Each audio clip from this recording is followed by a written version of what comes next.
حضرت ابوبکر ایک مرتبہ راستے میں جا رہے تھے، انہیں حضرت حنظلہ ملے، اور حضرت حنظلہ کی زبان پر ایک ہی لفظ تھا، نافق حنظلہ، نافق حنظلہ، کہ حنظلہ تو منافق ہو گیا، حنظلہ تو منافق ہو گیا۔ تو ان سے پوچھا گیا کہ یہ آپ کیا کہہ رہے ہیں؟ تو انہوں نے کہا، وہ اسی خوف کا شکار تھے، خشیت کا، جس کا میں ذکر کر رہا ہوں۔ تو حضرت حنظلہ نے کہا کہ ہم جب رسول اللہ صلی اللہ علیہ وسلم کی مجلس میں ہوتے ہیں اور آپ کا وعظ سنتے ہیں، ہمارے دلوں کی کیفیت کچھ اور ہوتی ہے، ایمانی حلاوت کی کیفیت کچھ اور ہوتی ہے، اور جس وقت ہم گھر میں آتے ہیں، بیوی بچوں کے ساتھ مصروف ہو جاتے ہیں، گھر کے کاموں میں مصروف ہو جاتے ہیں،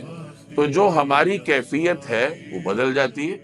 تو کیفیت کے اس بدلاؤ کو حضرت حنظلہ نفاق کی علامت قرار دے رہے تھے کہ یہ تو کہیں میں منافق نہ ہو گیا ہوں، یعنی ان کے خوف کا یہ عالم تھا۔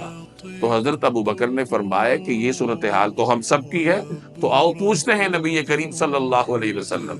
تو وہ چلے گئے رسول اللہ صلی اللہ علیہ وسلم کے پاس، تو پھر آپ نے انہیں سمجھایا کہ دیکھو، وقت وقت کی بات ہوتی ہے، کہ جب تم میرے پاس ہوتے ہو تو تمہاری کیفیت اور ہوتی ہے، جب تم باہر جاتے ہو تو تم نے دنیاوی کام کرنے ہوتے ہیں، ان کا اثر تمہارے دلوں پر ہوتا ہے، تو پھر کیفیت بدل ہی جاتی ہے، یعنی وقت وقت کی بات ہوتی ہے۔ اس وقت کی کیفیت کچھ اور ہے اور اس وقت کی کیفیت کچھ اور ہوتی ہے۔ تو بہرحال یہ صحابہ کرام کے اندر ایک خشیت ہوتی تھی کہ ہر وقت ان کو یہ فکر دامنگیر ہوتی تھی کہ کہیں ہم نے کوئی ایسا کام تو نہیں کر لیا جس کی وجہ سے اللہ ہم سے ناراض ہو جائے، یا سنت کی خلاف ورزی کا ارتکاب تو ہم سے نہیں ہو گیا۔